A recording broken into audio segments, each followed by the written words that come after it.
Nous allons commencer les échanges et cet entretien droit et santé. Si vous voulez bien sur place, moi je suis en ligne, vous l'aurez compris, voilà, replacer la caméra, c'est parfait. Donc, tout d'abord, en tant que directrice de l'Institut Droit et Santé, je voulais vous souhaiter à tous la bienvenue.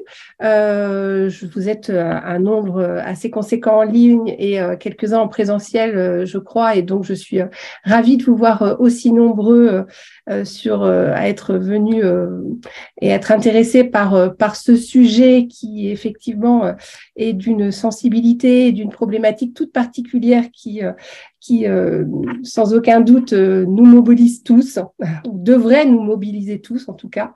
Je voulais évidemment exprimer mes plus sincères remerciements à Alain Claise. Cher monsieur, merci d'avoir accepté aussi spontanément notre invitation et merci de nous faire partager aujourd'hui votre expertise du sujet. Je laisserai ma collègue et amie Anna Zelzevic Duhamel présenter votre incroyable parcours. Moi, je suis vraiment là pour vous saluer et puis vous donner quelques précisions techniques à tous. Monsieur Alain Claise a eu la gentillesse d'autoriser l'enregistrement de cette manifestation, ce qui permettra donc de mettre à disposition le contenu sur le site de l'Institut Droit et Santé, afin que ceux qui n'ont pas pu nous rejoindre aujourd'hui aient la possibilité de vous écouter. Néanmoins, pour réaliser cet enregistrement, j'ai besoin de votre consentement. Donc, les personnes qui ont les caméras allumées, je suppose que c'est oui. Sinon, il faut tout couper. Si vous intervenez, votre voix et votre image vont être enregistrées. Ceux qui ne le souhaitent pas, vous fermez les caméras. Par contre, pour ceux qui le souhaitent, c'est effectivement plus agréable d'avoir les caméras ouvertes et de voir quelques visages. Merci à tous de couper vos micros. Quand je vois que certains seront allumés, j'essaierai d'être réactif pour les fermer. Sinon, écoutez, je ne vais pas abuser du temps de parole. Je voulais juste en profiter parce que je risque de pas vous saluer à la fin, vous annoncer la prochaine manifestation de l'Institut Droit et Santé. On n'en commence pas une qu'on annonce la prochaine. Le 30 mars prochain, je vous donne rendez-vous en présentiel ou en distanciel au choix, la matinée du 30 mars pour un colloque consacré à la santé en prison. Donc, autre thématique très intéressante. Mais voilà, le sujet du jour n'est pas celui-ci et donc je vous cède la parole. Chère Anna, je te laisse la main tout en remerciant encore une nouvelle fois bien sincèrement Monsieur Alain Claise. Et je vous souhaite un bel entretien à tous. Merci Lydia, merci à tous, merci à Monsieur Claise surtout d'être avec nous. Nous sommes très heureux de vous accueillir ici au sein de l'Institut Droit et Santé. Donc nous avons nos étudiants du master activités de santé et responsabilité et nous avons donc des participants qui nous suivent en ligne. Quelques précisions déjà avant de commencer nos entretiens. Vous êtes à l'origine de la loi de 2016 sur la fin de vie, qui est aussi une grande leçon de démocratie, une belle leçon de démocratie parce qu'elle est le fruit d'un dialogue. Vous êtes également membre du comité consultatif national d'éthique qui a rendu un avis sur la fin de vie. Avant qu'on parle de cet avis qui a suscité beaucoup de réactions, j'aimerais bien d'abord entendre votre point de vue, votre regard sur la loi de 2016 pour laquelle on dit qu'elle n'est pas assez bien connue, qu'elle n'est pas assez appliquée. Qu'en pensez-vous? Bonsoir à toutes et à tous. Je suis heureux d'être ici. Comme vous l'avez rappelé, j'ai été parlementaire de 1997 à 2017 pendant 20 ans. Et après, frappé par le cumul des mandats, j'ai gardé mon mandat de maire et j'ai arrêté, en même temps que Jean Leonetti, mon travail de parlementaire. J'ai siégé pendant 20 ans à la commission des finances, c'est loin du droit et de la santé, et je me suis occupé pendant 20 ans de l'enseignement supérieur et de la recherche. Et j'avais deux sujets qui me tenaient aussi à cœur, les lois bioéthiques, au début de la vie. J'étais à deux reprises soit rapporteur, soit président d'une révision de loi bioéthique, Et nous avons contribué avec Jean Leonetti à rédiger cette loi de 2016, à la demande du président de la République qui était à l'époque François Hollande. Et je crois qu'il faut toujours mettre en perspective. Il y a un paradoxe. Je devrais vous dire, cette loi est parfaite, il n'y a rien à faire. Quelle idée de demander au CCNE un avis pour voir s'il faut réviser cette loi.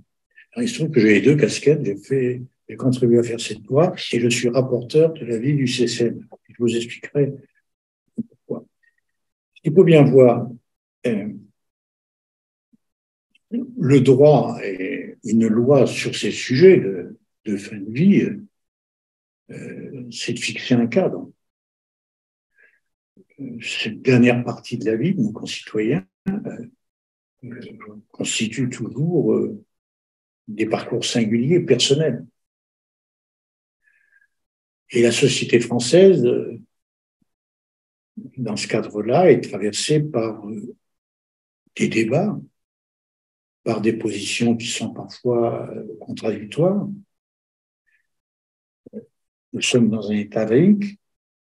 Dans cet état laïque, il y a des croyances religieuses, philosophiques. Et je pense que quand le législateur doit travailler sur ces sujets, il doit avoir deux soucis. Le premier souci d'être respectueux. Je ne crois pas que ces lois doivent être l'objet de polémiques. Chaque position est respectable. Et puis, même sur un sujet comme ça, nous sommes confrontés à des dilemmes. C'est pas le législateur qui va résoudre à la place de chacune ou chacun de nos concitoyens son propre dilemme. Simplement, la société va fixer un cadre à ces dilemmes. C'est le rôle des lois.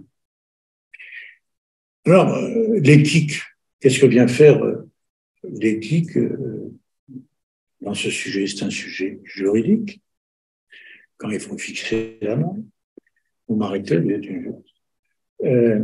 C'est un sujet médical, un sujet personnel.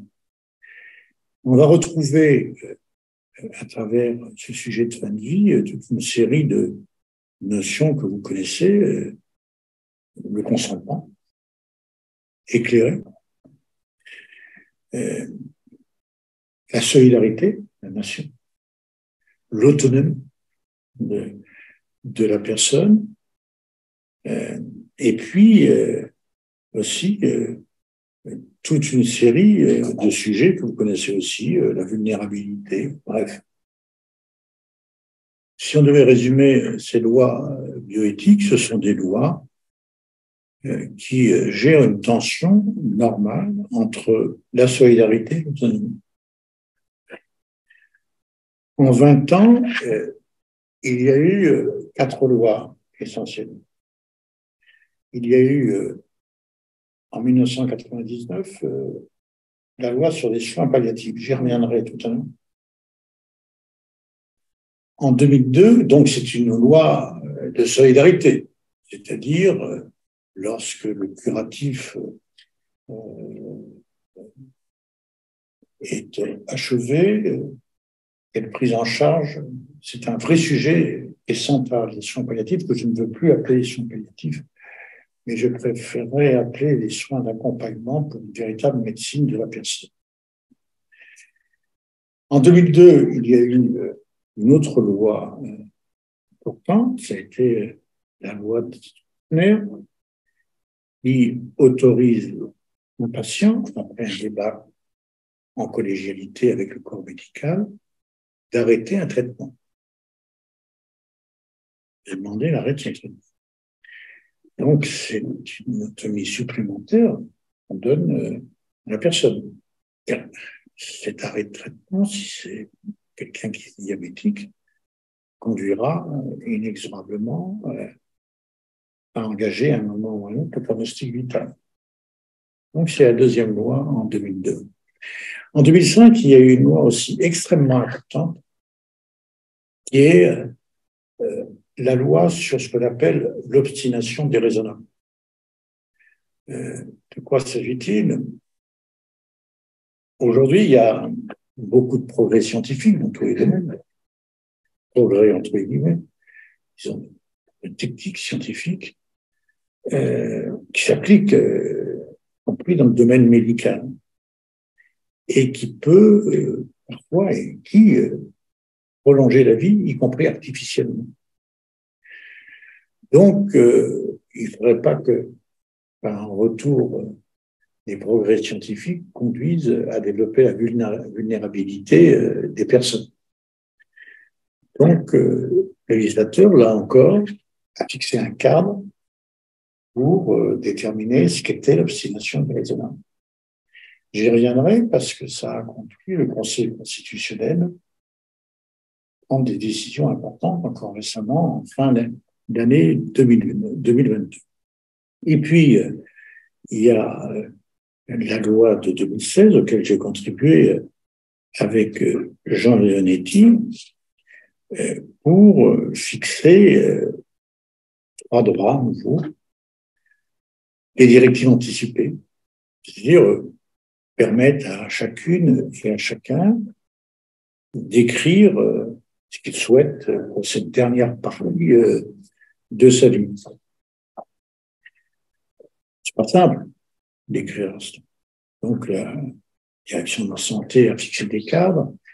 Je pense que le rôle du médecin généraliste, j'ai rencontré les médecins généralistes, devrait être plus impliqués, mais ils ont aussi des contraintes de temps pour aider nos concitoyens à la rédaction de ces directives anticipées. Le constat que l'on peut faire sur ces directives anticipées, c'est qu'il y a peu de personnes qui écrivent leurs directives anticipées. Et c'est vrai que dans le CHU que je connais un peu moins mal, c'est celui de Poitiers où j'habite. Quand j'étais président de conseil de surveillance, j'ai insisté pour fasse connaître ces directives anticipées. Et la nouvelle directrice, qui vient de l'HP de Paris, a décidé de recruter une infirmière qui est passée dans les soins en cancérologie, dans les soins palliatifs et en EHPAD. Son rôle, sa mission est d'expliquer, d'inciter les concitoyens à écrire leurs directives anticipées, ceux qui sont à l'hôpital, et sensibiliser, c'est pas négligeable, le corps médical. Les personnes de confiance aussi, c'est-à-dire fixer, donner, si la personne n'est pas en état de s'exprimer, qu'elle puisse donner le nom d'une personne de confiance qui, dire, prend le pas sur toute autre personne, y compris familiale, si cette personne de confiance n'est pas de la famille. Pourquoi on est amené à faire cette proposition? Pour une raison simple, je l'ai connu, le cas Vincent Lambert, la famille s'est opposée. Violemment, d'un côté, il y avait son épouse et un cousin, et de l'autre, ses parents, sur la suite qui devait être donnée. Vincent était dans une situation de maintien en vie artificielle, et donc sa femme souhaitait qu'il n'y ait pas d'obstination déraisonnable. Et ses parents se sont opposés, il y a eu cette bagarre qui était absolument affreuse. Et j'avais l'occasion de rencontrer à l'époque son épouse. C'était invivable pour ces personnes. Le Conseil d'État savait trancher. Et donc, il y a eu une fin très compliquée et tragique. Donc, directive anticipée, personne de confiance. Et quand on fait une loi, il faut toujours être précis dans les termes. Donc, comme vous êtes juriste et vous occupez de ça, ce que je vais vous dire, vous allez le comprendre immédiatement. Il se peut que parfois, une directive anticipée, qui est remise au corps médical, ne correspond pas à la réalité. donc, les médecins, allaient leur donner la possibilité de dire, dans ce cas-là, ces directives anticipées ne peuvent pas s'appliquer. C'est pour ça qu'on a mis dans le texte que les directives s'imposaient, sauf si elles étaient inappropriées. C'est un terme juridique que nous avons retenu. Et ça a eu une importance, parce qu'il faut voir que toutes ces lois que j'évoquais se relient les unes avec les autres. Il y a eu une QPC en octobre, c'est-à-dire une question prioritaire de constitutionnalité, qui a été déposée au Conseil d'État et transmis au Conseil constitutionnel. La question était la suivante. En jeu, une personne de 40 ans, 44 ans, qui a eu un grave accident, qui était maintenue artificiellement en vie par l'équipe médicale, voulait s'appuyer sur la loi sur l'obstination déraisonnable, et la famille disait que le patient, qui ne pouvait bien entendu pas s'exprimer, souhaitait être maintenu en vie, quelles que soient les décisions. Et s'appuyant sur cette notion inappropriée, le Conseil constitutionnel a pris une décision, confirme la loi, qui a dit que, au nom de la liberté et de la dignité, l'avis des médecins était juste. Donc, je vous dis tout ça pour... on n'entasse pas des lois. Ces lois ont des liens entre elles. Ensuite, troisième rapport au nouveau droit de la loi de 2016, c'est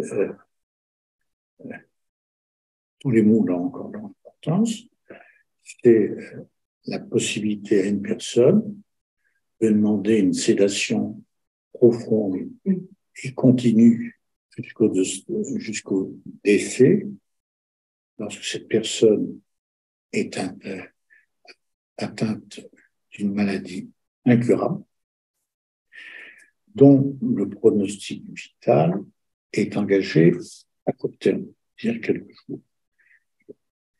Et cette sédation profonde et continue jusqu'au décès s'applique avec l'arrêt de tous les traitements. En fait, toujours bien une distinction entre traitement et soin.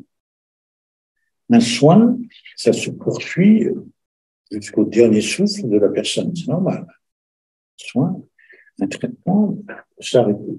Et là, ce qui était en discussion, c'était l'hydratation et l'alimentation artificielle. Avec Jean, on a considéré, autant des médecins et des juristes, que l'hydratation et l'alimentation artificielle constituaient un traitement. Le Conseil d'État a validé cette position.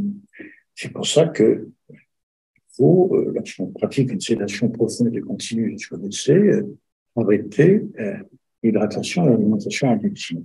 Certains mauvais esprits considéraient qu'on allait faire mourir de soif et de faim à la personne, ce qui est absolument faux. Quand vous faites une anesthésie, personne ne meurt pas de soif ou de faim. Et cette sédation profonde et continue jusqu'au décès, c'est là où je regarde, c'est pas l'injection d'un produit létal. On endort la personne définitivement, ça ne réveillera pas. Et donc, pour, alléger ses souffrances,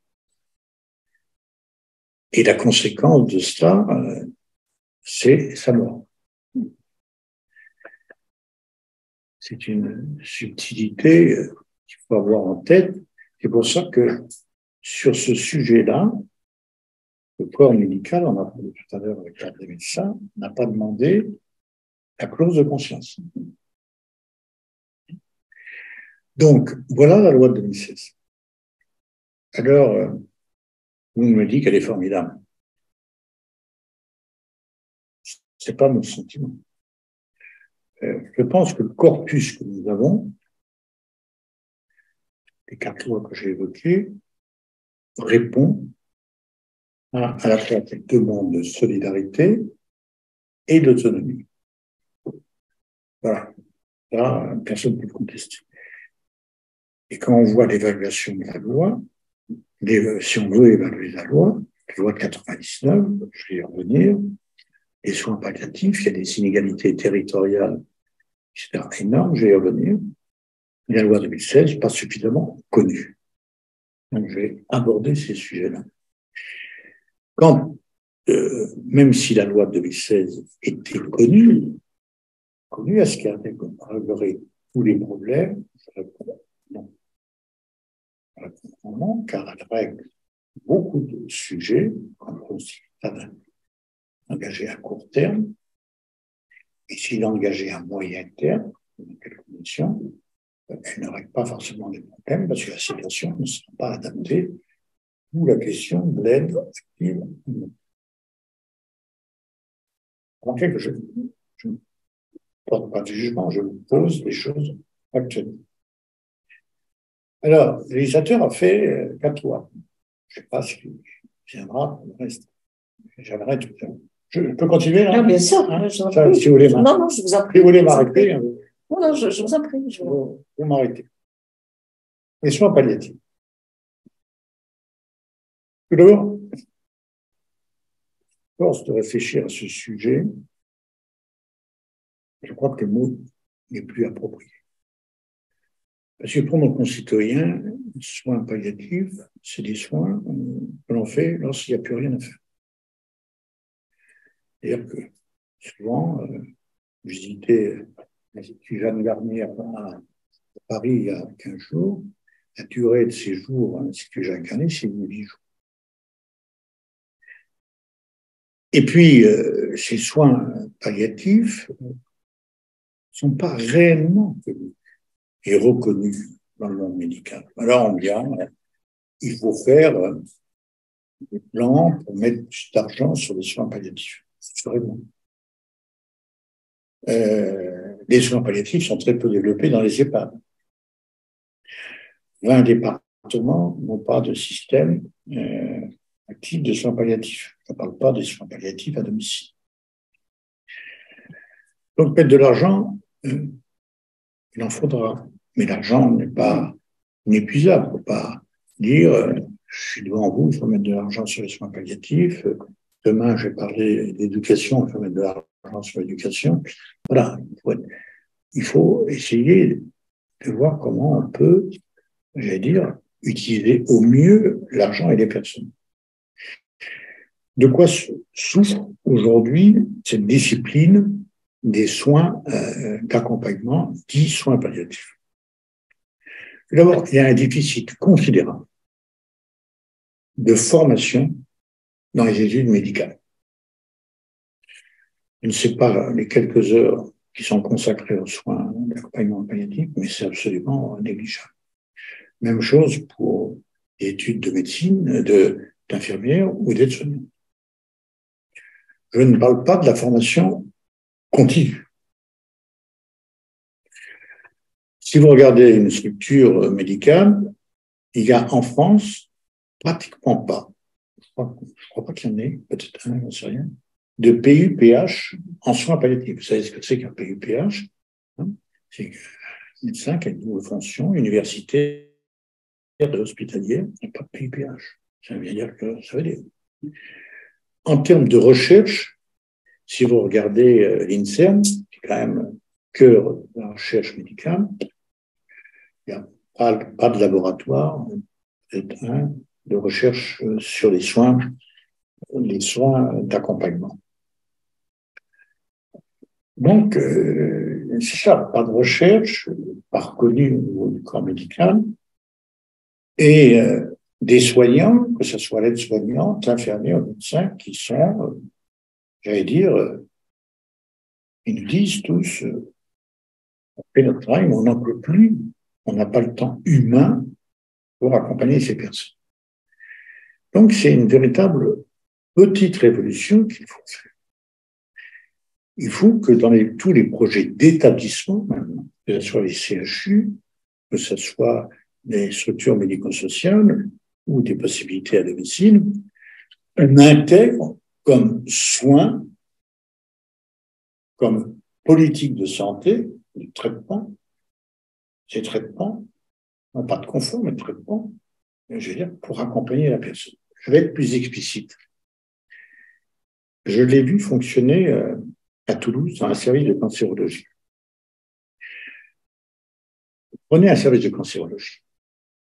Quand une personne est diagnostiquée, on diagnostique une tumeur sur tel ou tel organe, j'allais dire, la médecine curative se met en place, avec des traitements, chimio, rayons, etc. Nous pensons, et nous disons dans la vie du CCNE, qu'au même moment, la médecine de la personne doit se mettre en place aussi. Les soins d'accompagnement soient simultanément mobilisés. Pourquoi? Quelqu'un qui est atteint d'une pathologie comme un cancer aura des conséquences sur sa personne et qu'il faut accompagner et qu'il faut suivre, intégrer dans le traitement, cette soin de la personne. Alors, ça a été un peu un électrochoc pendant la Covid, parce que là, on s'est rendu compte.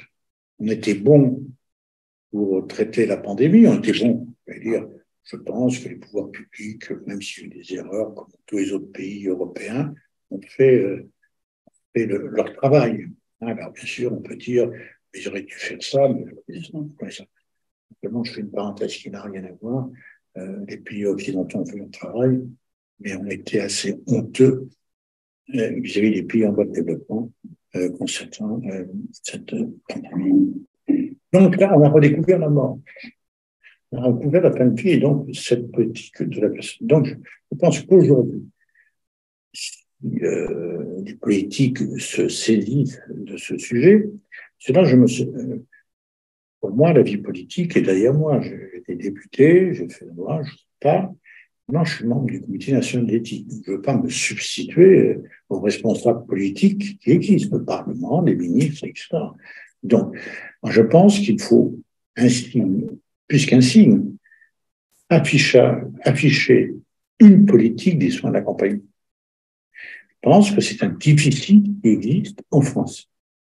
Je ne parle pas, je pourrais passer dans le détail, des publications, on connaît ça. Quand vous faites intervenir dans une publication scientifique médicale des sciences humaines, pas une bonne note, même le droit, parce que, voilà, c'est pas les sciences humaines. Il y a des qualifications, ça par cœur. Donc, il faut véritablement que cette réflexion pluridisciplinaire puisse fonctionner totalement. Les sciences humaines seront nécessaires pour aborder ces sujets. Pas uniquement les sciences médicales. Comment ça se fait? Quand on aura compris le sens, quand on aura compris les objectifs qu'on aura assignés au territoire, aux équipements médicaux et médico-sociaux via les ARS, quand la ligne aura été déterminée, là, on verra les moyens. Alors, je ne veux pas vous perdre là-dessus. Le président de la République a évoqué un sujet, qui ne vous intéresse pas forcément, c'est le financement des hôpitaux. Vous savez qu'aujourd'hui, les hôpitaux sont financés par la T2A, c'est-à-dire par la tarification à l'activité. Je considère que passer de la dotation fonctionnement telle qu'elle existait à la T2A, ça a été un progrès. Mais, comme tout progrès, la T2A ne s'applique pas à toutes les disciplines médicales. La psychiatrie est hors T2A. Mais comme tout progrès, il peut y avoir parfois des travers négatifs. On sait tous aujourd'hui que la T2A privilégie l'acte technique au détriment de l'acte humain. Un jour, quand j'étais président du conseil de surveillance, j'en avais un programme, on était tous ces débats, puis je m'adresse au directeur, qui était un très bon directeur. Je dis, mais qu'est-ce qui rapporte le plus à l'hôpital? Une chimio supplémentaire ou une journée de prise en charge de patients? Il dit, c'est la chimio supplémentaire. Donc, si ce qu'a dit M. le Président de la République sur la T2A peut être un élément pour faire évoluer les choses dans le financement de l'hôpital. Mais aujourd'hui, il faut que ces soins, pour résumer bien, ces soins d'accompagnement tiennent compte de la mobilité de nos concitoyens. Il y a deux mots clés, accompagnement et mobilité, qu'ils puissent se développer à la fois à l'hôpital, à la fois dans les EHPAD et à domicile.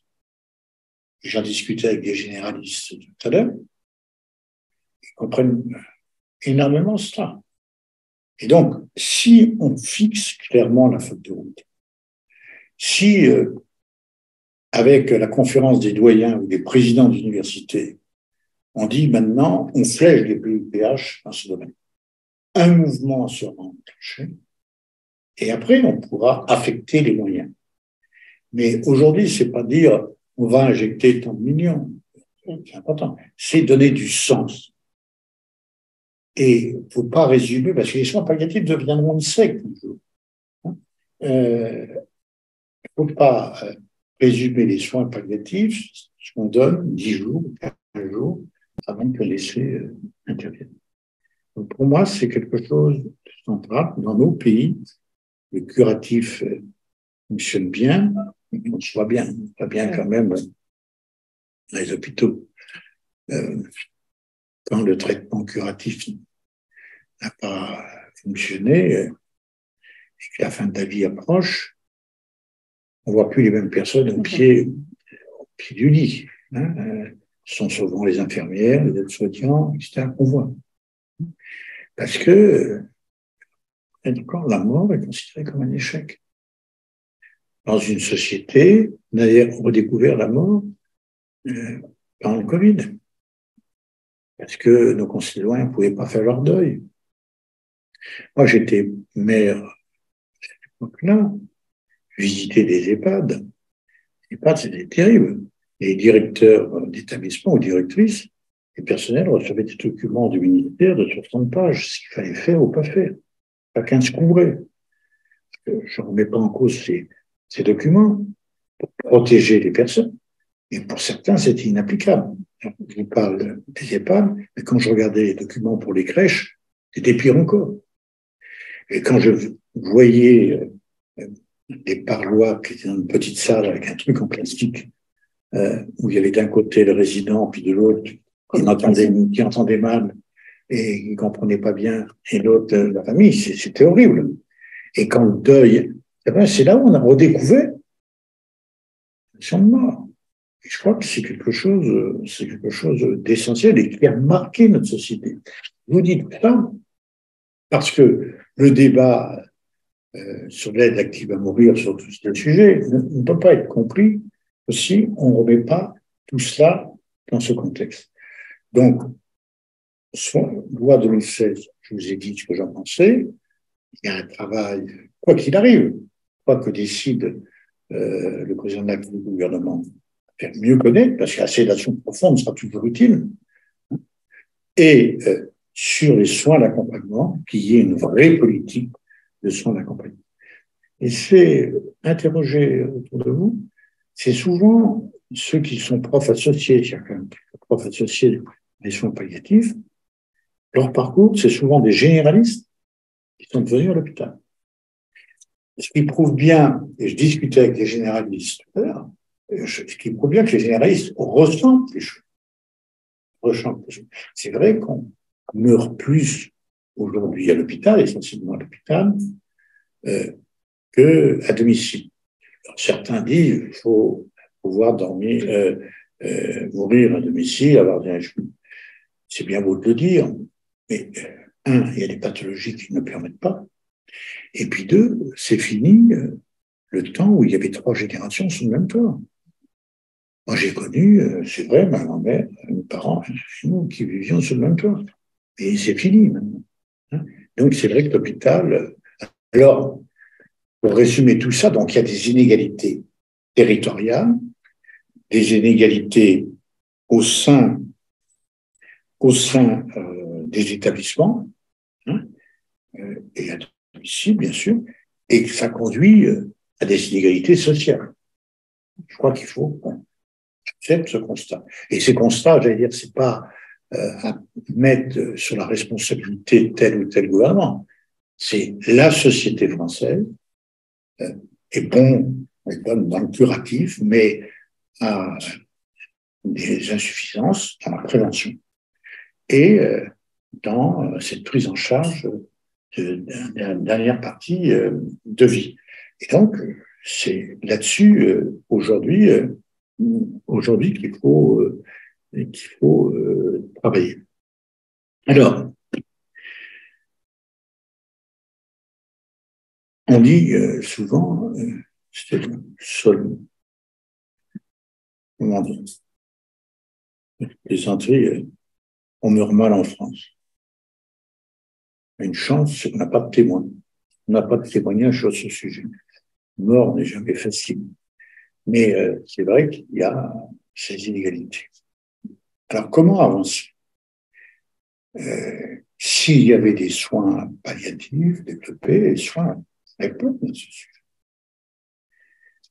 Mais la question qui se pose à notre société aujourd'hui, c'est une nouvelle demande d'autonomie qui ne s'oppose pas, à mon sens, à la demande de solidarité. Je crois qu'un pays qui n'est pas en mesure d'être solidaire des plus démunis, les plus vulnérables, je considère que la démocratie est en danger dans ce pays. C'est une conviction profonde en tant que citoyen. Mais je vois une campagne dans le métro actuellement sur les soins palliatifs. Ils disent ce que je pensais des soins palliatifs. Et là, c'est une campagne militante. C'est entre la vie et la mort. Pour arrêter cette description, pour être respectueux des positions des uns et des autres, mais qualifier les choses normalement. C'est pas le choix entre la vie et la mort. Quand une personne, c'est le cas qu'on a obtenu dans le CCNE, a une maladie incurable, qui ne se soigne pas, dont le pronostic vital est engagé à court terme, ou à moyen terme, c'est l'hypothèse qu'on a prise, et qui a des douleurs réfractaires, c'est pas un choix entre la vie et la mort. La question, c'est comment cette dernière partie de la vie, avec ce qu'il vit, est moins pire pour la personne que notre choix. Est moins pire. Et c'est pas dire, il y en a qui veulent la mort, d'autres la vie. Non, c'est moins pire.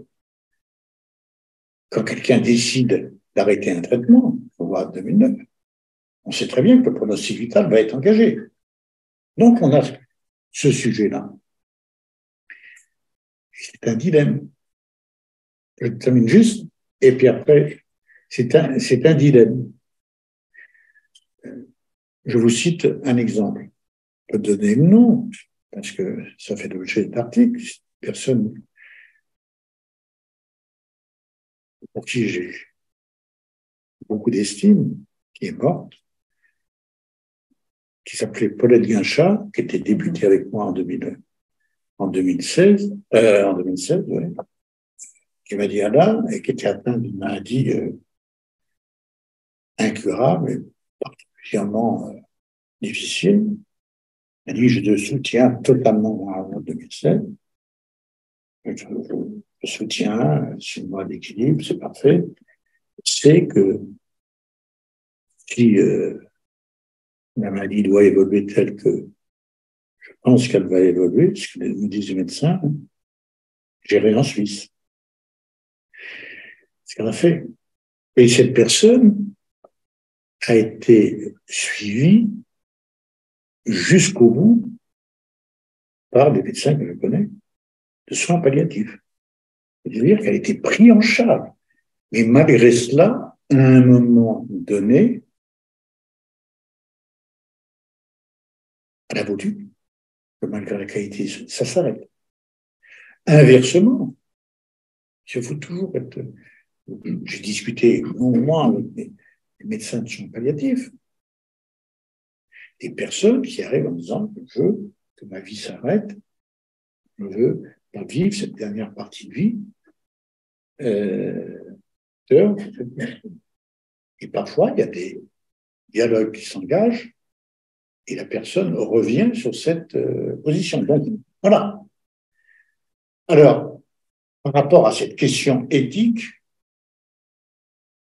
ils ont retenu que ça, les journalistes. On a eu une question à répondre, à laquelle il a fallu répondre, au CCNE. Est-ce que, oui ou non, si le législateur décide de faire une loi, est-ce que, oui ou non, il y a un chemin pour une aide active à mourir? On a pris cette expression, aide active à mourir, c'est l'expression retenue par les soins palliatifs. Nous avons répondu oui à des conditions extrêmement strictes, les conditions du Comité national d'éthique. Voilà, c'est un avis que nous mettons en débat. Et qu'est-ce que nous disons?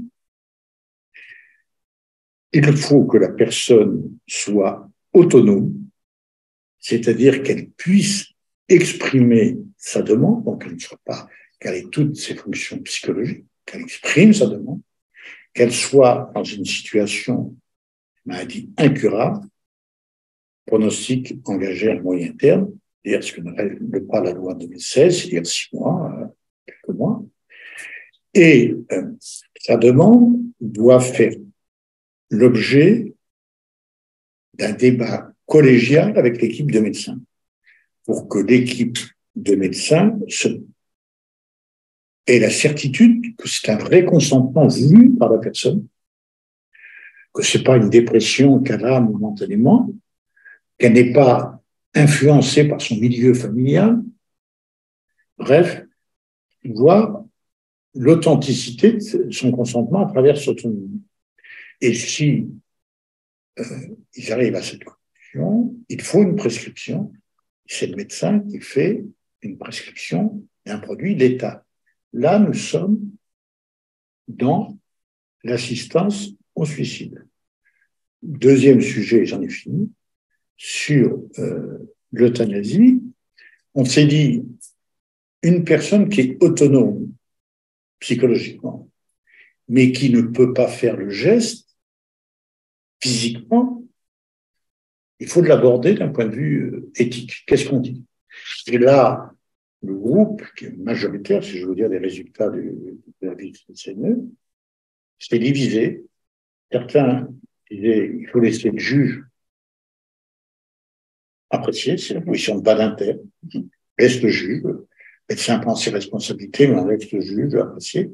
Ou alors d'autres, on acte, en supprimant l'acte de donner la mort, on acte ça dans la loi et on autorise l'euthanasie. Sur ce dernier point, le CCNE laisse le législateur faire son travail. Nous n'avons pas tranché parce que nous étions divisés.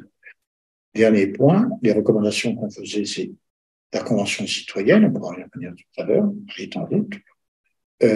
Les débats dans les espaces éthiques régionaux, c'est en route. Des dialogues poussés avec tous les professionnels de santé, parce que j'insiste, au cœur de notre réflexion, c'est le patient. C'est un sujet sociétal, mais on ne peut pas mettre, alors du coup, ça serait une faute de notre part, corps médical, il y a des choses à dire. C'est ça qui est la contradiction. On a pensé que le référendum serait une mauvaise solution. Donc, on l'a écrit. Je ne pense pas que ce soit une solution qui sera retenue. Reste la question centrale, sur laquelle s'il décide d'avancer dans cette direction, ça m'a coûté le gouvernement et les parlementaires, c'est la place du médecin. Dans tout le parcours que je vous explique jusqu'à la prescription, le médecin est présent. Ensuite, prend en charge. Et donc, ce débat doit y avoir avec le corps médical. Le schéma de résistance au suicide, c'est un peu si vous voulez regarder un peu dans le livre, c'est ce qui se passe en Oregon, aux États-Unis. Il faut savoir qu'en Oregon, sur 100 personnes qui ont une prescription d'un produit létal, simplement 60 personnes prennent le produit. Donc voilà, j'ai été trop long, mais je voulais vous livrer et dire, et c'est pas une clause de style, je suis toujours en interrogation. Et j'assume une position que j'ai développée. On a fait passer une étape au CCNE extrêmement importante, et je suis très respectueux des avis contraires. J'ai accepté, par exemple, samedi après-midi, d'aller dans une paroisse catholique du 16e arrondissement, débattre en direct sur la radio avec la responsable des soins palliatifs. Parce que je pense qu'il faut aller partout et débattre partout. Mais en tant qu'étudiant sur ces sujets-là, qui sont passionnants, le droit est indispensable, mais sur des sujets comme celui-là, je parle sous votre contrôle, le droit doit être économe de mots. C'est pas une dissertation, hein. Mais pour que le droit soit économe de mots, que le droit puisse rendre parfaitement la norme par rapport à ce que souhaite le législateur, il faut qu'on soit clair sur les objectifs qu'on s'assigne. Merci beaucoup pour ces propos très pédagogiques, très clairs, parce que ce qui rejaillit de votre discours, c'est qu'effectivement, nous avons besoin d'une loi, mais c'est une loi qui n'est pas comme les autres puisqu'elle est sociétale. Autrement dit, nous nous interrogeons sur les valeurs fondamentales de notre société, la place de l'individu, la place de la mort, le rôle du médecin, le rôle de la famille. Et lorsque il y a des désaccords sur les règles, au fond, il y a aussi des désaccords sur les valeurs. Quelle est la place que l'on veut? Déjà, est-ce qu'une loi peut tout résoudre? Est-ce que si demain on légalise le suicide assisté, est-ce que cela va répondre à toutes les questions? Est-ce que cela va résoudre tous les problèmes? Non. Non, pour le bon sens, je vous le dis, c'est comme le début de la vie. Hein. On a eu l'opération médicalement assistée. Ça a été un long parcours. Moi, j'ai suivi le parcours. C'était une démarche médicale et transformée à un moment en une demande sociétale. Elle était favorable. Mais le débat méritait d'être tenu. Compte, je suis hostile, profondément hostile à la gestation pour autrui. Parce que je considère que c'est la marchandisation du corps d'une femme. Donc voilà, il y a des positions terribles, mais il faut tout entendre et tout écouter.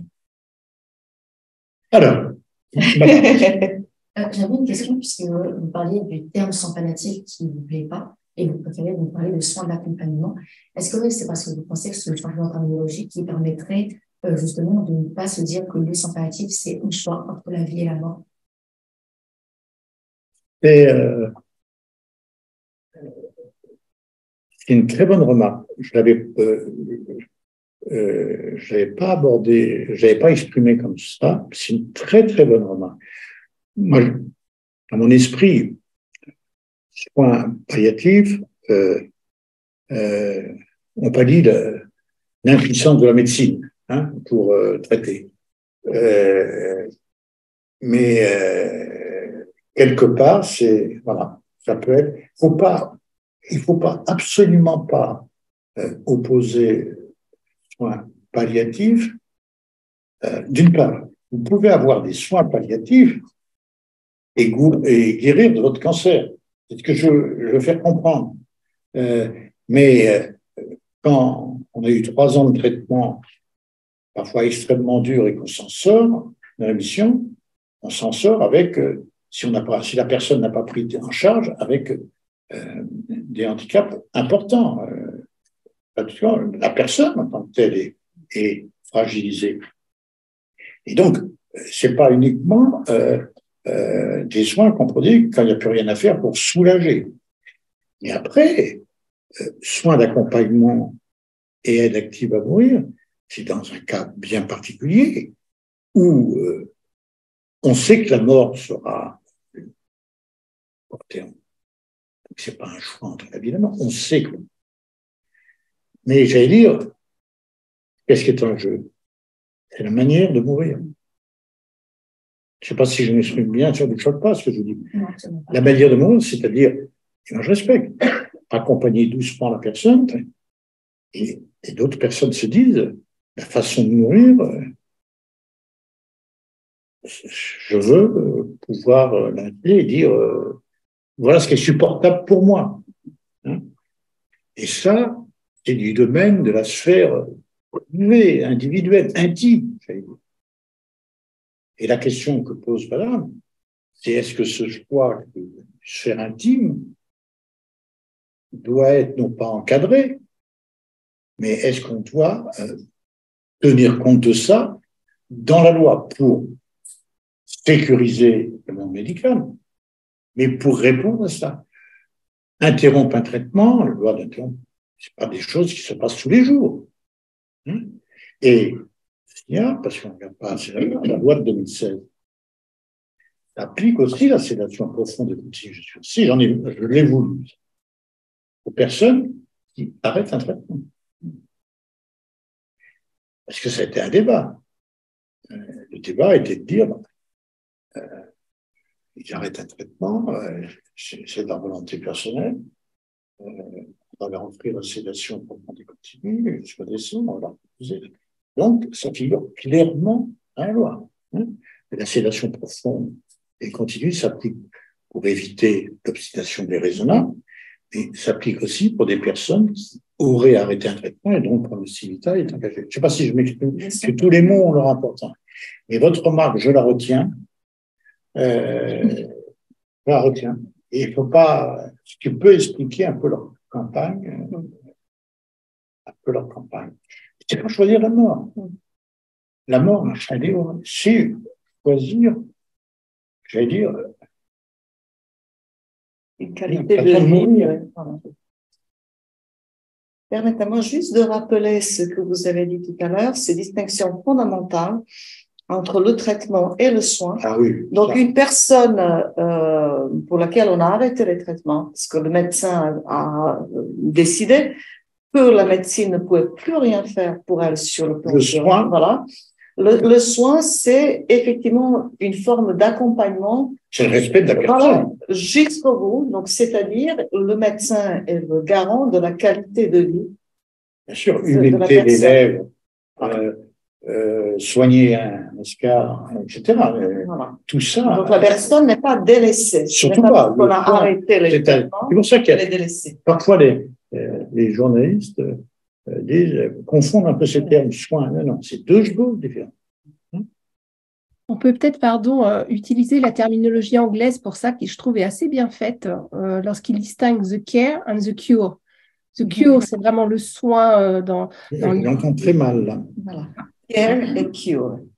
Care et cure, en fait, Ah avec oui, aspect qui illustre bien cette subtilité qu'on a du mal à avoir, nous, en France. Alors, le care en France, c'est pas une priorité, mais on y vient. Je crois qu'on y vient, mais ça, il faut donner à ce mot toute sa noblesse dans le corps médical et, j'allais dire, dans le corps soignant. Et je pense que lorsqu'on va aborder, il faudra bien de l'aborder un jour, le grand âge et le vieillissement, un EHPAD c'est un lieu de vie et un lieu médical. Et donc, c'est dans ces lieux-là où Kerr doit voir, c'est la prise en charge de la personne dans sa totalité, dans sa complexité.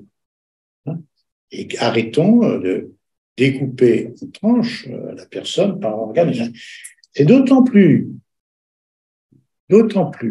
important, et vous avez raison d'aborder ce sujet, c'est que aujourd'hui, avec les progrès de la génétique,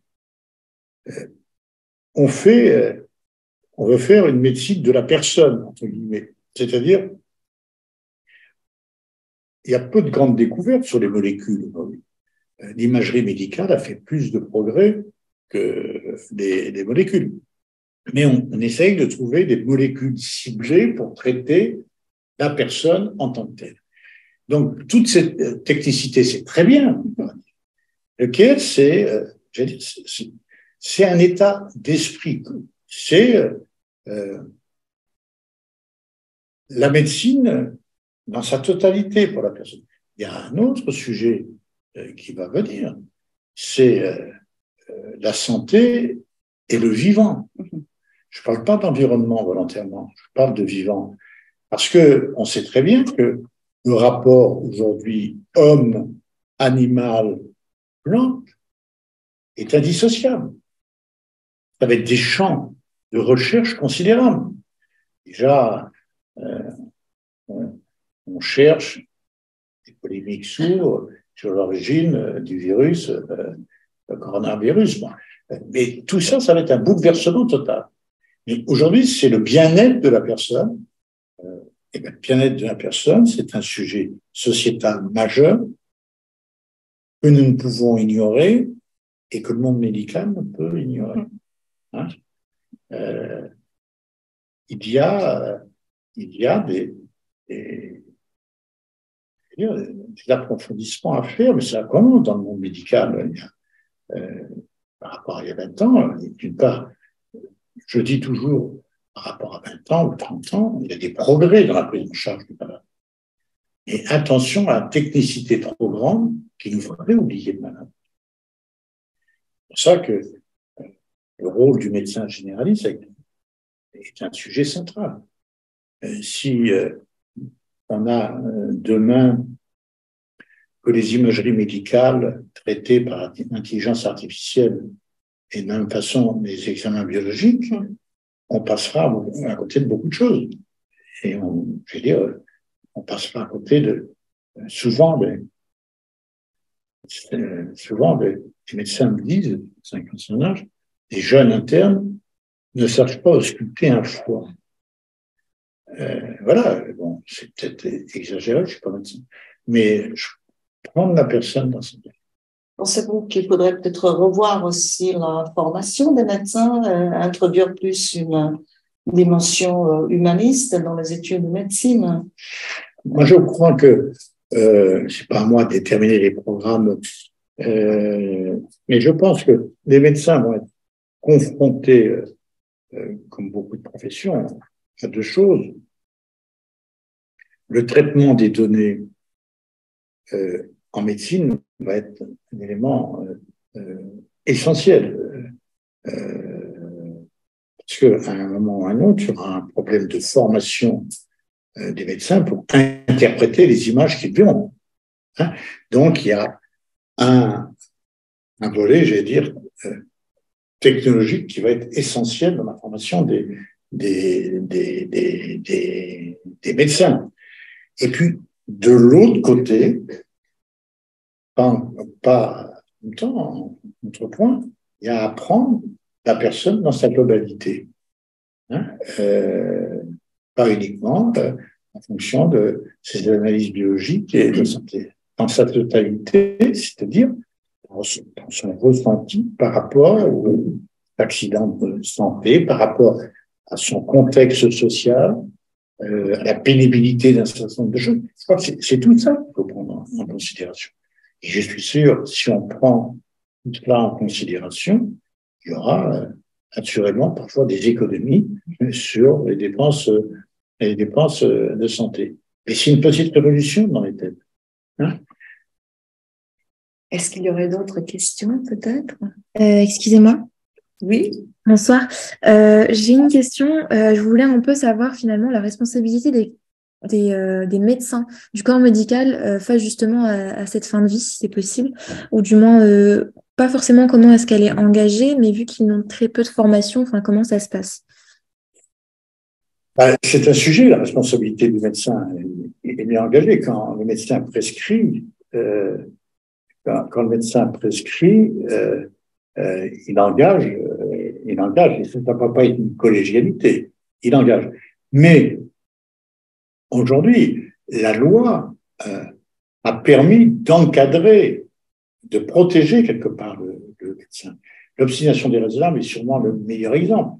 Là, il y a eu une demande très claire des médecins qui se rendaient compte que parfois on allait trop loin par rapport, grâce au progrès, entre guillemets, aux possibilités techniques, je crois que c'est ce terme, mais ils voulaient être pas accablés en disant vous n'avez pas tout fait. Parce que, contrairement à ce que l'on pense, bien souvent, les médecins sont confrontés non pas à la question il faut en finir, hein, il faut arrêter, mais parfois, certains sont dans une situation de demande d'obstination déraisonnable. Hein, il faut voir cela aussi. Quand vous discutez avec les médecins, c'est ce qu'ils vous disent pour certains. Hein, allez, continuez les choses. Donc, la responsabilité du médecin est un vrai sujet aujourd'hui. C'est pour ça que la loi est là aussi pour encadrer. Il y a la clause de conscience qui existe. Il y aura, après la formation des médecins, et peut se poser des problèmes de responsabilité quand on va tomber sur une médecine prédictive. Je pense aux imageries médicales, on peut demain prédire un certain nombre de choses. Et donc, se poseront des sujets. Si je peux juste ajouter quelque chose, le médecin engage sa responsabilité lorsqu'il commet une faute. Et la loi de 2016 dit justement, le médecin a le droit d'arrêter les traitements. Donc, lorsque le médecin décide d'arrêter les traitements et serait justifié, il ne commet pas de faute. Autrement dit, la loi est là pour rassurer à la fois le professionnel de santé, lui permettre de travailler dans la sérénité, lui dire ce que vous faites est légal, et en même temps rassurer les malades et leur entourage, les proches, les familles. Voilà. Donc, il faut toujours partir donc de cette notion de faute. Le médecin a-t-il commis une faute? Et la loi a précisé un certain nombre de notions dans ce domaine. Voilà. Mais il faut bien reconnaître, aux États-Unis peut-être plus qu'en France, mais il y a aujourd'hui une judiciarisation qui se développe dans le médical. Bon, je ne parle pas de la Covid et le nombre de plaintes qui ont été déposées considérable sur un certain nombre de choses. Alors, en plus, c'est grave, parce que des plaintes au pénal, c'est-à-dire on accuse, y compris des ministres, d'avoir fait volontairement pris des décisions volontaires. Donc, ça va très loin. Oui, alors, monsieur, madame, et vous en deuxième semaine. Vous avez parlé tout à l'heure des débats qui traversent la société quand on parle de ces sujets-là. J'imagine que en 2016, il peut y avoir un peu de lobbying autour de vous. Comment est-ce que vous gérez ça? Alors, ça doit être le grand âge, de plus en plus calmement. Alors, il y a un mot que je ne supporte pas dans le français, c'est la bienveillance. Je ne supporte plus ce mot. Je parle tout simplement de respect. Je crois que c'est ce que j'ai appris en tant que parlementaire sur des sujets comme ça, c'est respecter. Il n'y a pas pire que quelqu'un qui veut être simpliste sur des sujets comme ça. Soit c'est un ignorant, soit c'est un militant. Mais le militantisme n'a pas sa place sur des sujets comme ça. On peut défendre une cause. Donc, j'ai eu là, ces dernières semaines, par exemple, Sciences Po a organisé, c'était la rédactrice de la Journal de la Croix qui a organisé le débat, un débat où ils m'ont invité avec toutes les représentants religieux. Ça n'a pas été simple. Hein. Mais j'allais dire que Sciences Po, le directeur de Sciences Po était là. Que dans un État laïque, on donne la parole confession religieuse, c'est très bien. Dans 15 jours, une loge maçonnique, je ne suis pas maçon, mais une loge maçonnique me demande d'animer un débat avec eux sur ce sujet. J'ai accepté. Samedi, il y avait 204 paroisses. Parce que je pense que il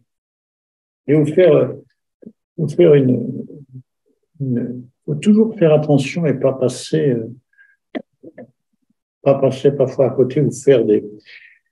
Et le mariage pour tous, moi je soutenais, j'étais parlementaire et j'ai voté sans aucun état d'âme le mariage pour tous. Et dans le groupe, les socialistes, dans le groupe, il y avait eu un amendement qui a été déposé au cours du débat sur la PMA. Et prendre le prétexte du mariage pour tous de ce débat pour élargir la PMA. J'ai été défavorable.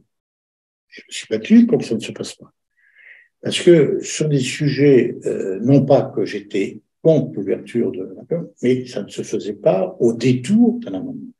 Je crois que ce qui est important dans notre société aujourd'hui, ça va, en 2016, il y a eu des tensions, il y a eu quelques militants ultra qui n'ont pas dit des choses gentilles à l'égard de Jean et de moi, mais je vous assure, au Parlement, il n'y a jamais eu de mots plus respectueux. Et certains ne reprochaient de pas aller assez loin, et d'autres d'aller trop loin, ce qui est normal. Mais ce qu'il faut bien voir, on est en société. Une société, c'est pas la somme. On est trouvé dans le commun. Quel est le commun entre nous? C'est pas la somme, j'allais dire, des positions individuelles. C'est comme ça qu'on fait. Donc, parfois, il y a à trancher.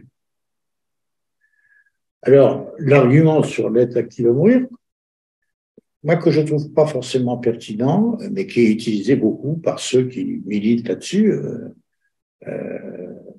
mourir voilà, c'est de dire, on donne une liberté supplémentaire et on prend aucune autre, on ne prend pas, on ne prive pas d'autres de liberté. Ça me gêne un peu d'utiliser cet argument, c'est pas mon argument. Moi, je pense qu'il faut sortir de ce débat vie ou mort, parce que bien sûr, c'est pas un jugement seulement. C'est pas entre la vie ou la mort. La mort, elle est là. Elle est là, la mort. C'est comment chaque personne souhaite gérer sa dernière partie de vie. C'est de ça qu'il s'agit. C'est de ça qu'il s'agit. Comment on pose cette question? C'est pas une solution de facilité. Chacun peut avoir sa conception. Et je comprends le médecin qui puisse dire, moi j'ai une fausse conscience, j'ai fait le serment d'Hippocrate, pas de rien. Et vous comprenez, dire, voilà, le débat, la société française en 2023, hein, du fait des difficultés à l'hôpital, j'ai fait bref, il faut choisir la mort par rapport à la vie. Donc, tout ça n'est pas acceptable. Et je comprends parfaitement, c'est des questions, par exemple, on ne tranche pas sur les maladies de dégénérescence cérébrale, on ne demande pas que la loi soit modifiée, c'est un vrai sujet, un sujet immense. Hein? Il y a une question, non, une question plus. Moi? Oui. Bah, vous avez demandé. C'est de la mémoire encore. C'est parfait. Donc, ce n'est pas directement en lien, c'est pour ça. Je me demandais le fait que vous ayez, qu'en 2016, on a mis en place du coup la possibilité éventuelle d'une sédation profonde et continue, alors que apparemment, objectivement, il y avait un défaut des soins palliatifs. Est-ce qu'il n'y avait pas un risque que certaines personnes se tournent à défaut vers la sédation profonde et continue alors qu'ils auraient voulu des soins palliatifs, mais juste ils étaient par exemple dans une zone du territoire où ce n'est pas possible? faut faire attention à l'argument qui est... Mais je vous entends. Hein. Mais c'est pas une question de dire on n'est pas capable de prendre en charge par les soins d'accompagnement, donc on va leur proposer de les endormir définitivement. Non, mais je sais que c'est pas bon pour toi. Mais bien souvent, le lieu où on fait des sédations profondes et continues jusqu'au décès, il y a des soins palliatifs. Dans les autres lieux, par exemple, il n'y a ni sédation profonde et continue jusqu'au décès, ni soins palliatifs. Et puis, il faut que je vous précise quelque chose. La sédation est quelque chose de pratiqué aux soins palliatifs. Pratiqué. Hein, c'est-à-dire que on endort la personne, on la réveille, et on a eu un débat très difficile, on la voit, avec certains représentants des soins palliatifs, parce qu'ils ont douté un peu ce mot continu. C'est-à-dire ce que nous avons proposé, qui s'applique avec Jean, c'est une sédation profonde et continue, c'est-à-dire qu'on ne réveille pas la personne. On ne réveille pas la personne. Donc c'est ça. Et certaines personnes, travaillant dans les soins palliatifs, disaient, mais voilà, c'est presque une aide active à mourir. Simplement, ce n'était pas un produit létal. Et donc, c'est d'où l'effet.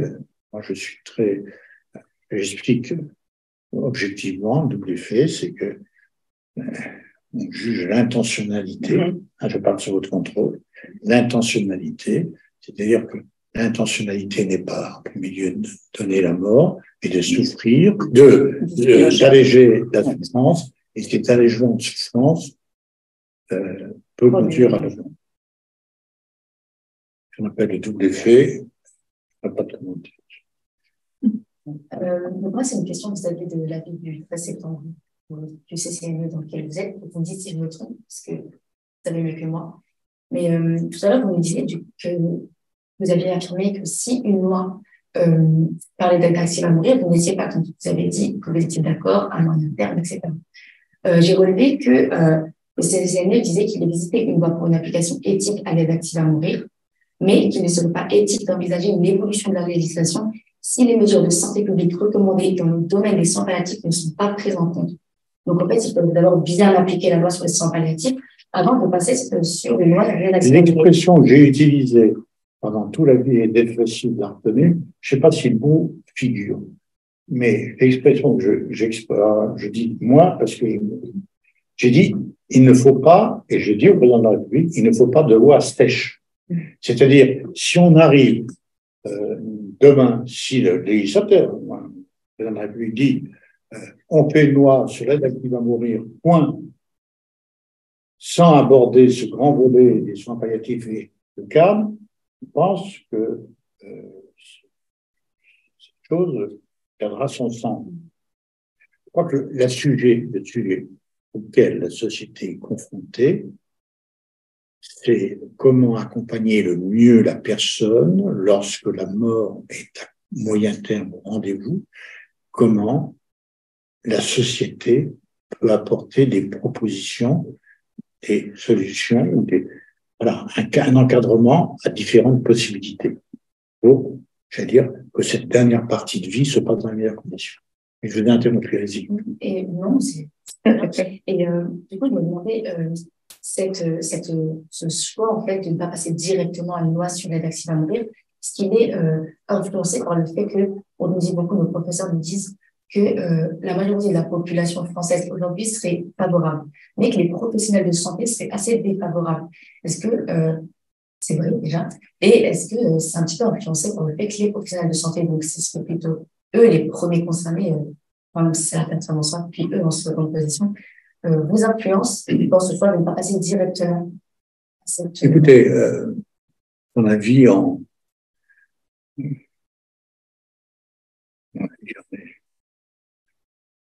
On s'enrichit tous les jours uniquement par le dialogue avec l'autre.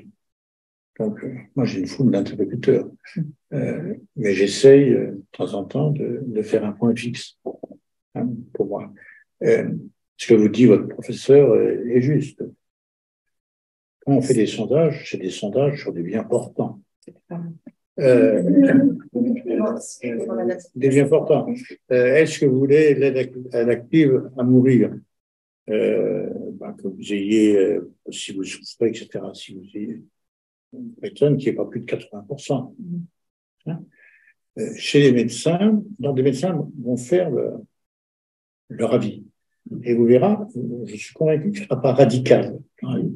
Mais un médecin vous dira, les amis médecins, souvent, notre première tâche, c'est de soigner. Donc, si on demande à faire mourir les personnes, hein, c'est interprété comme ça, faut pas être d'accord, on n'est pas grave avec ça. Tout ça est posé. Bon, à partir de là, il faut cheminer. Il faut cheminer. Nous, on a fixé un cap qui est quand même très, très restrictif. Et c'est pas une rupture. On a dit le CCNE, c'est une rupture. Dans le précédent avis, le CCNE avait parlé d'exception d'euthanasie. N'avait pas abouti. Puis en plus, les juristes avaient dit que ça n'existait pas des exceptions. C'est vrai. Bon. Tout ça, voilà, on a cheminé. Mais ces réactions sont normales. Mais par exemple, je n'ai pas, à part cette campagne dans le métro qui m'a un peu choqué,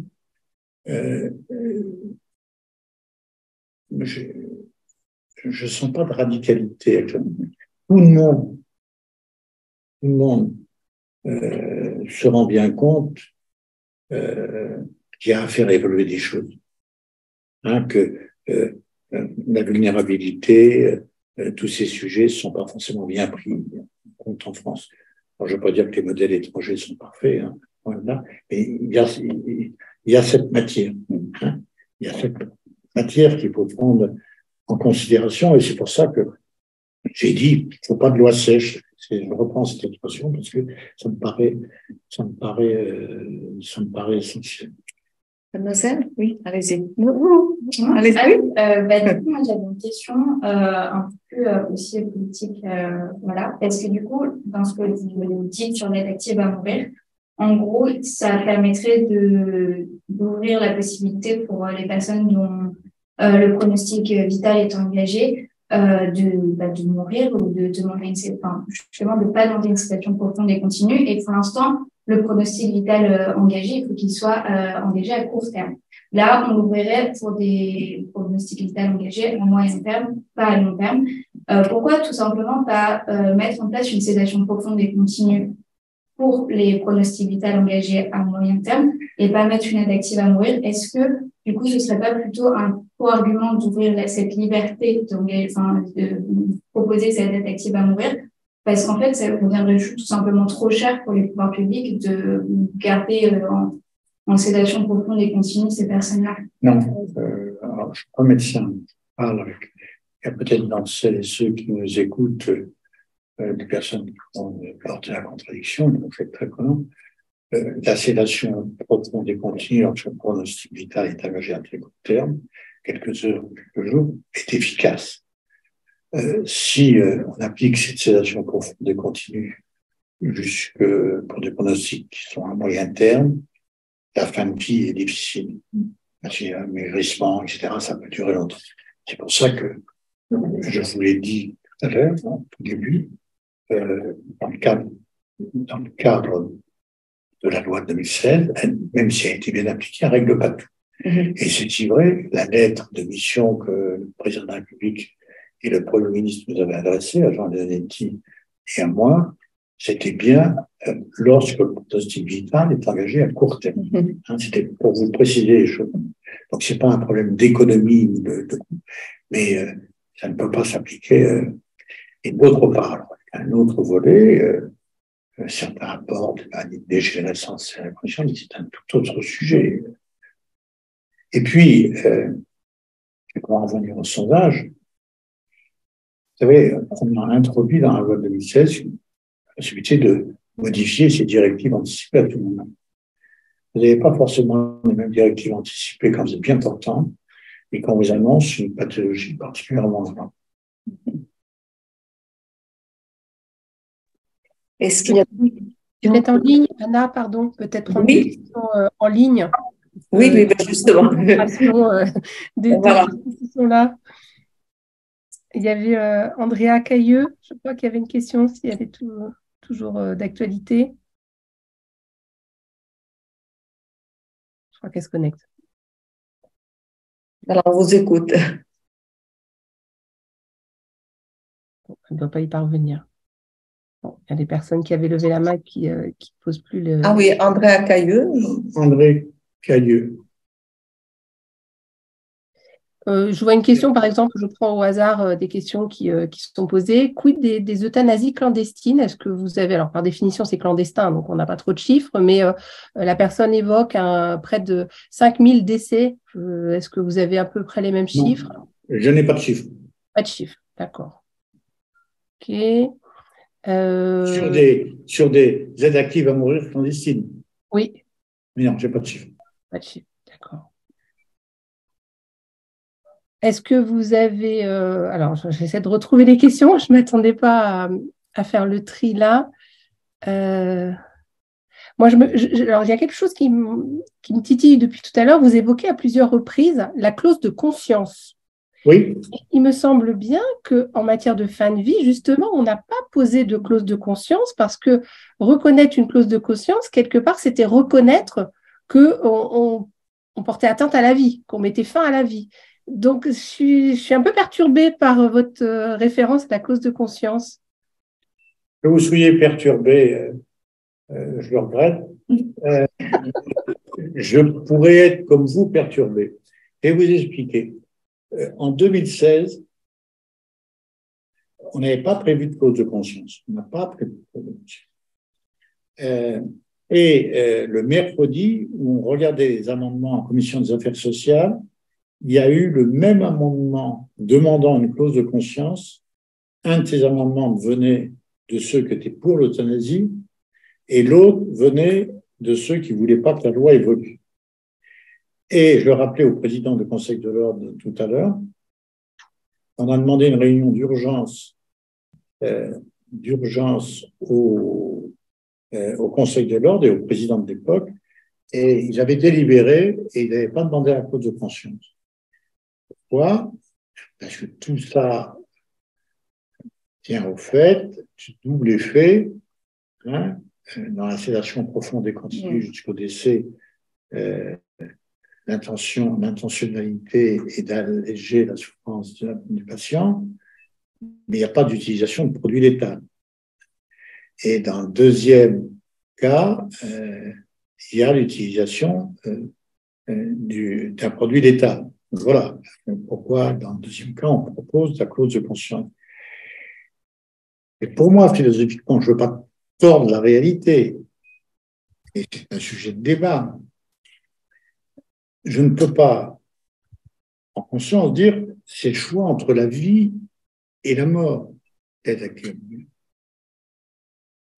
choix entre la vie et la mort. La mort, j'allais dire, elle existe au bout de la route. Elle existe dans la mesure où le pronostic vital est engagé, que la personne souffre, que la maladie est incurable. Donc, le sujet est, avec le patient, de voir comment se fait cette dernière partie de vide.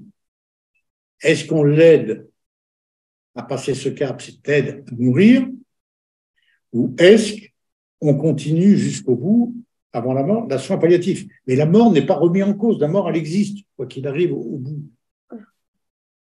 C'est différent, par exemple, c'est différent, je prends notre exemple, différent du cas de la personne qui a un trouble psychologique extrêmement fort, lié à un événement majeur, qui dit « je veux mourir ». Hein, et donc, je veux une aide active à mourir. C'est un pays qui accepte ça. C'est pas ma conviction et mon certitude. Moi, c'est pas acceptable. C'est pas acceptable. La personne doit être prise en charge. Et lorsque le pronostic vital est engagé, qu'il y a des souffrances, c'est cette dernière partie de vie. Je ne crois pas jouer sur les mots. C'est pas le choix entre la vie ou la mort. C'est pas ce choix-là. Le choix qui existe pour la personne, c'est comment elle veut cheminer jusqu'à la mort prochaine. Voilà. Est-ce qu'on peut anticiper pour alléger ses souffrances? Moi, je l'aborde comme ça. Alors, on peut avoir un débat, on peut avoir des désaccords, mais je l'aborde comme ça.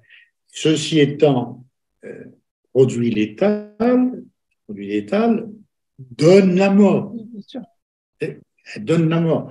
Donc, que la clause de conscience joue, disons, puisse exister à ce moment-là, là, on ne peut pas faire autrement.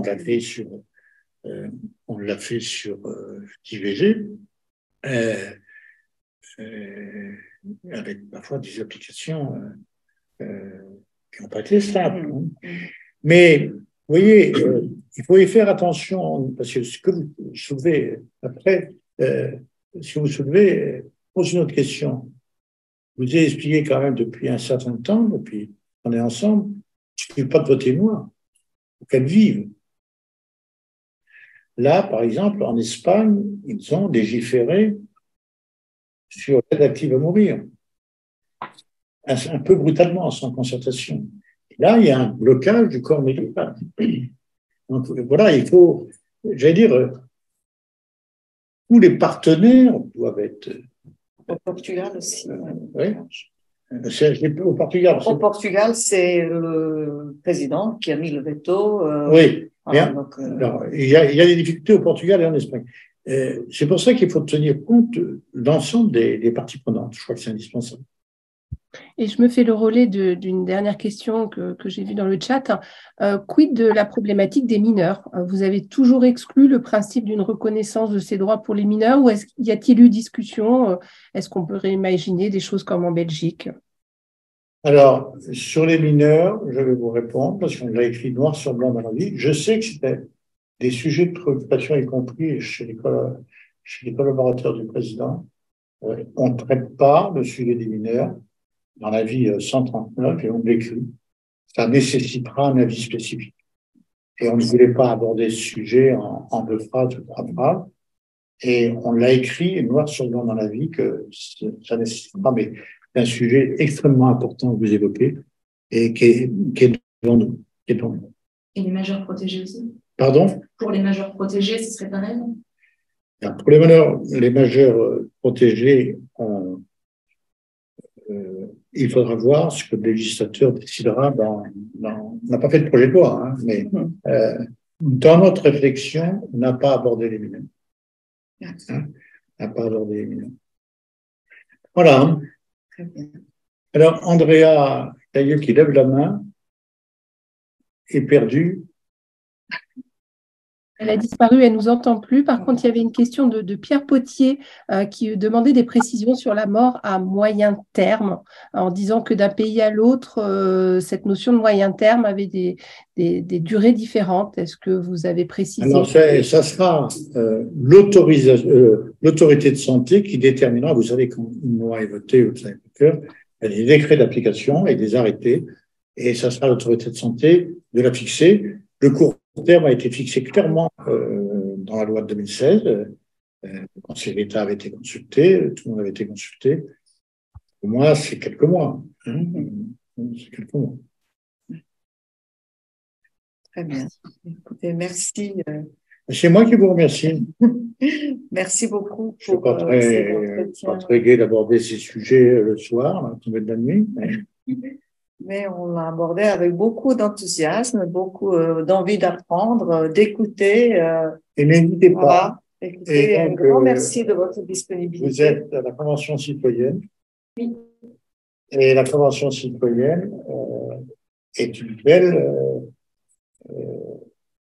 belle création. Et moi, je voudrais, à travers vous, remercier les 187 personnes venant d'horizons, je peux en témoigner, très libres, qui consacrent sur leur temps de vie, 2 jours et demi par semaine sur 10 semaines. Hein. C'est un engagement citoyen que je trouve formidable. Donc, bravo. Merci. Et il faut que les journalistes soient patients.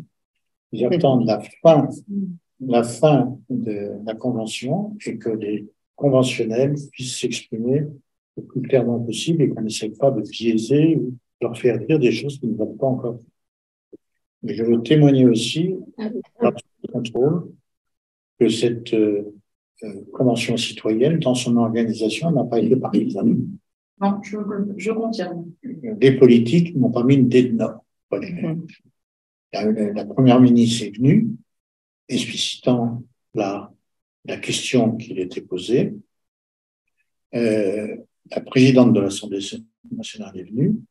Moi, je suis venu m'exprimer sur la loi de 2016 pour expliquer un peu ce CC2. Point final.